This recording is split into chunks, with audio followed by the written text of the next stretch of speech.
Olá, sejam bem-vindos à segunda aula da disciplina Currículo, Planejamento e Avaliação. Bom, nessa aula a gente vai discutir alguns conceitos que apareceram para vocês lá nas teorias críticas, que é o conceito de ideologia, de luta de classes e de cultura. Porque no próximo texto, que é o texto do Jean-Claude Forquin, a gente vai falar sobre escola, currículo e cultura. E para isso é necessário que a gente entenda de que cultura que a gente está falando, né? E o que os referenciais que é, que permearam, né, a construção das teorias críticas quiseram dizer com isso. Então, a gente vai começar pelo conceito de ideologia, que inicia ali na época da Revolução Burguesa, na França, né? A gente chama de teoria da ideologia. Mas antes disso, a gente ainda tem outros referenciais teóricos que elaboraram alguma coisa sobre a ideologia, né? Que foi o Bacon, o Maquiavel, o próprio Platão, né? Mas aí, indo por essa linha, a gente tem três obras do Marx, né? Duas, Marx e Engels, que vão falar sobre o conceito de ideologia. Eles vão elaborar dois conceitos de ideologia pra gente. Que a primeira obra foi em 1846, do Marx e Engels, que foi a ideologia alemã. Na ideologia alemã, eles apresentam uma concepção, né, de ideologia epistemológica, que vai falar sobre a natureza do conhecimento mesmo. Eles fazem uma crítica trazendo que a ideologia ela seria um obstáculo para o conhecimento científico, para o desenvolvimento do conhecimento científico, né? E lá no livro Capital, eles vão manter essa ideia. O Capital faz uma crítica aos economistas burgueses, né? E fala que eles não conseguem elaborar melhor a ideia de valor, né? A questão do plus, do valor plus, porque eles têm esse obstáculo, né, epistemológico, que seria a ideologia. Já em 1848, no Manifesto do Partido Comunista, Marx e Engels eles apresentam uma outra concepção de ideologia, que é uma concepção sociológica de ideologia, que vai falar pra gente que vai trazer, né, os interesses das classes sociais e que é uma ideologia que parte da concepção de mundo. Então, essa ideologia que a gente vai aprofundar, né? Que no livro Manifesto do Partido Comunista ela vem associada à questão da cultura. Então, Marx associa a cultura às classes sociais.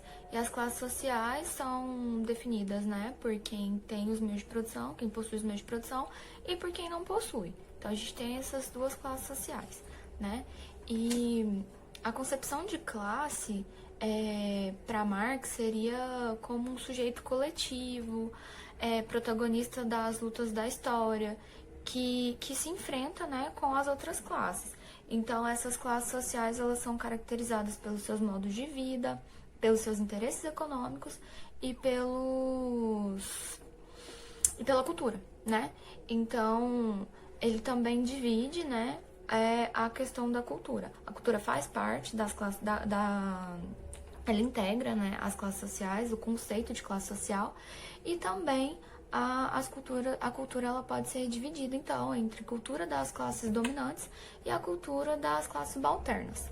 Aí Gramsci também vai elaborar essa questão e ele vai trazer uma outra terminologia, né? Ele vai chamar de cultura das elites ou alta cultura e a outra de cultura popular. Então, Gramsci, vou até ler um trecho para vocês de Gramsci, né? Que ele fala assim: há uma alta cultura, a cultura das classes dominantes, que é a legitimada, que está consagrada, aquela que se considera cultura, enquanto que a cultura das classes populares ela é depreciada, não está consagrada, não está legitimada, e inclusive negasse-lhe o seu caráter de cultura. Então, tudo que tinha a ver com a cultura popular seria associado à barbárie, e tudo que tem a ver com alta cultura é associado à civilização. Então, Gramsci traz essa questão porque a cultura das classes dominantes ela passa a ser hegemônica na nossa sociedade, né? Porque As classes dominantes, elas possuem o poder, elas possuem a influência no currículo, elas possuem os meios de comunicação, dominam a indústria cultural. Então, pelo fato de haver essa luta de classes, né, que se enfrentam por esse modo de vida, pelos interesses econômicos e pelas suas culturas, o controle dessa cultura e a hegemonia é importante, né, eles são importantes. Então, a definição de Gramsci para cultura também, né, seriam todas as criações humanas, tanto espirituais quanto materiais. E essas criações, né, também podem ser chamadas de produções, elas se tornam elementos, né, inseridos no currículo. Então, elas vão permear, né, os conhecimentos e conceitos que vão ser ensinados no currículo. Né? Então, também tem a questão do golpe de 76 argentino, né, que os próprios militares afirmaram que a cultura, né, das classes populares, que eles chamavam de cultura da rebeldia, né, ela precisava ser extinguida, exterminada. Então, um dos alvos dos militares na ditadura militar argentina eram os intelectuais que discutiam cultura. Então, a gente precisa perceber, né, que existe a relação de poder, assim como a gente falou lá sobre o livro Documentos de Identidade, que o currículo é uma questão de identidade e poder. Então, associando a essa questão da cultura, né, também existe a relação de poder.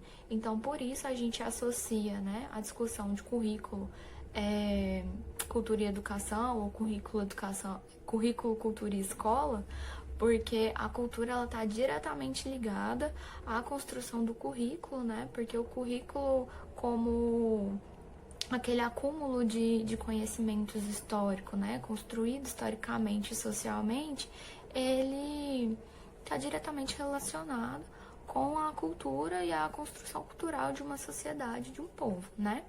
Então, na próxima aula que eu vou postar para vocês, a gente vai discutir o texto do Forquim e a gente vai aprofundar nos conceitos de cultura que ele apresenta pra gente. E depois a gente vai falar sobre o multiculturalismo, tá? Ainda nesse módulo.